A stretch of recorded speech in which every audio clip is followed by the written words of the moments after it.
This is Dave Wright, Chairman of Victor Hiking Trails. Welcome to the Lehigh Crossing Park. Today we're going to be doing some improvements to the pond area. Let me show you what that looks like. So this is Lehigh Crossing Park. There's a pond here. It's been overgrown by Phragmites, an invasive plant. So the group here has been removing it as best they can. And you're going to find a lot of young ones look like this.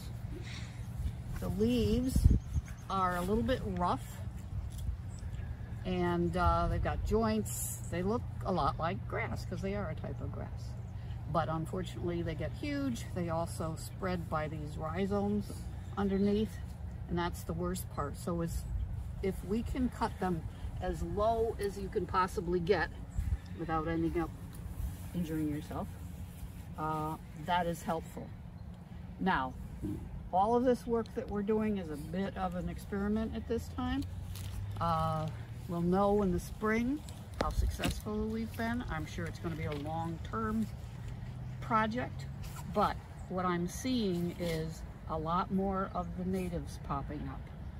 The asters, the various goldenrods, there's various types of willow. Willow is a wonderful native plant. It's great for all kinds of pollinators. The pussy willows that they have, they're male and female, but the male have these fuzzy pussy willows on them, the seeds, and or the parts of them that produce seed. They can be different colors. They can be black, they can be yellow, they can be orange. They're fascinating plants. And we're trying to make sure that they have room to grow. That red plant right on the rock outcropping there, that's a gray dogwood. That's a wonderful native shrub. Much better than the bush honeysuckle that we have everywhere that's non-native.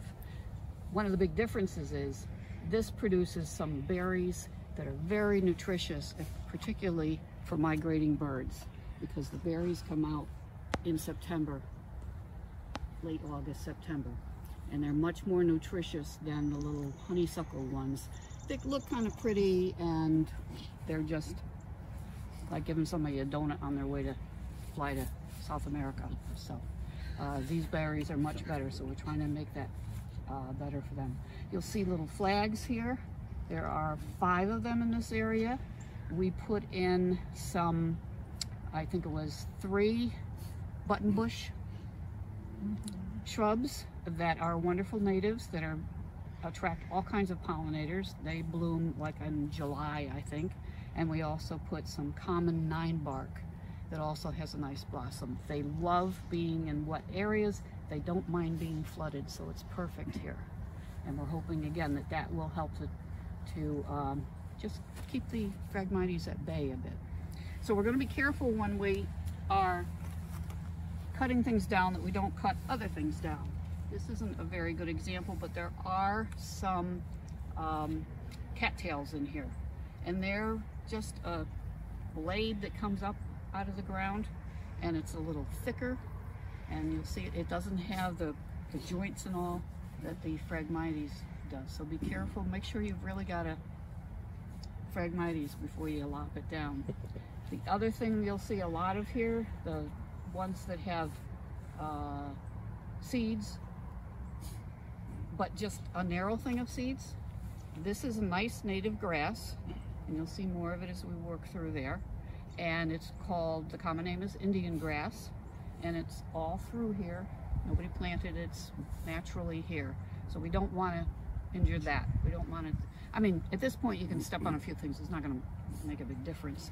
But if possible, I wanted to avoid knocking them down as well. So, oh, and the other thing that you'll find, of course, is the old stalks from previous years of the Phragmites. They're all hollow, and if we can knock them down, I tend to knock them down and stomp on them, because supposedly that is the way they get oxygen to their rhizomes, their roots there, and survive through the winter and all. If we can cut off that supply, may help keep them under control. And that's basically it. And we're going to have, you know, a lot of fun on this delightful morning. It's getting better.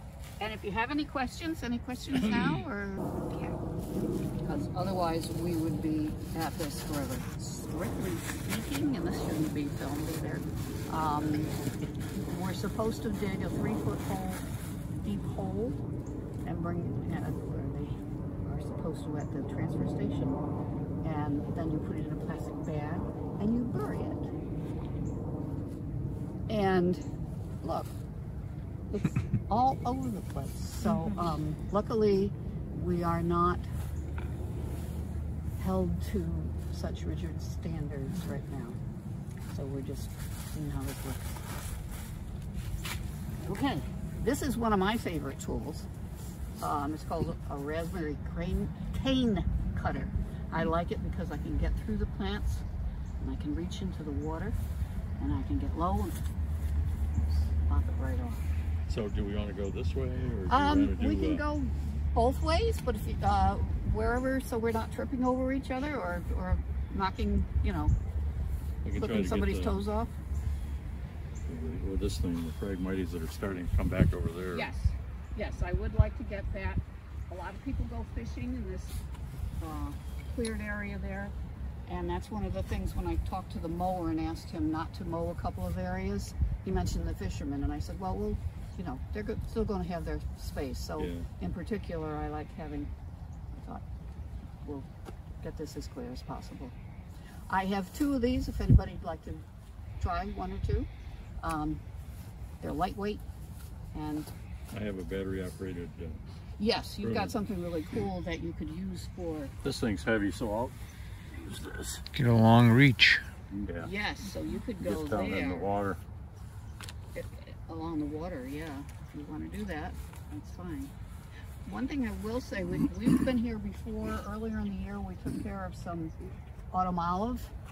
I think that was one of the most effective removals. Yeah. Because there's so much that came up over in that area once the autumn olive was out of the way. And that also has some dogwood and a whole bunch of willow. One thing I'm going to do probably later this week is come and mark some of them with yellow tape so that when the leaves are off and we can see where the thorns are, so Larry doesn't, you know, fatally wound himself. I did. He almost did, yeah, with those thorns. They're horrible thorns, so we can see them. But they are huge to be able to take them out.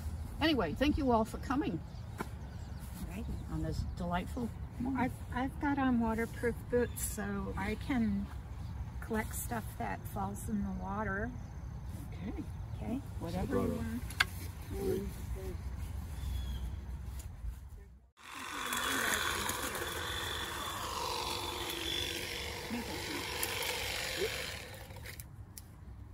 I just hit a willow. Oh no. They'll come back.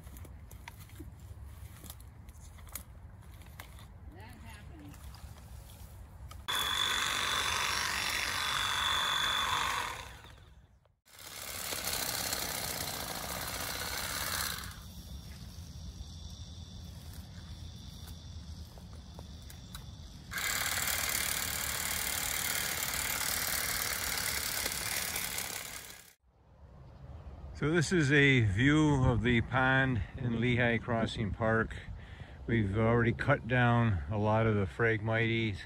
Now we want to go in and cut them below water level so that it will eradicate the roots, and hopefully we'll be able to come back in the spring and see that we have been successful in at least cutting down the amount of Phragmite in this park. You can see across the pond there's still some there. This is an invasive plant. It's a grass family plant, and it just spreads, gets about 8-10 feet high. It is kind of decorative, but it is invasive and it's very hard to control. So there'll be some more people here helping to work on this project, and we'll see how they're doing. This is where we were working the other day. where we cut down a lot of the Phragmites that was on the land and a little bit out into the water. Now we're going to go in and see if we can cut some of these stalks that are sticking above the water. If we can get a cut below the water, then they can't breathe and they can't expand and grow exponentially. So here we have some volunteers working on getting the Phragmites out and trying to leave the good stuff.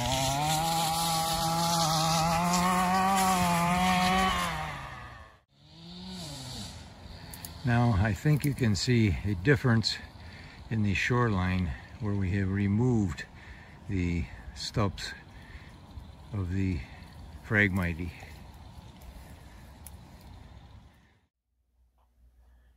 Thanks for watching the Victor Hiking Trails channel.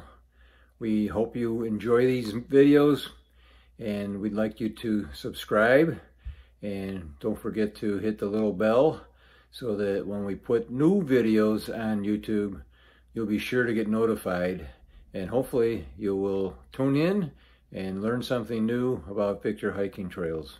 Thanks.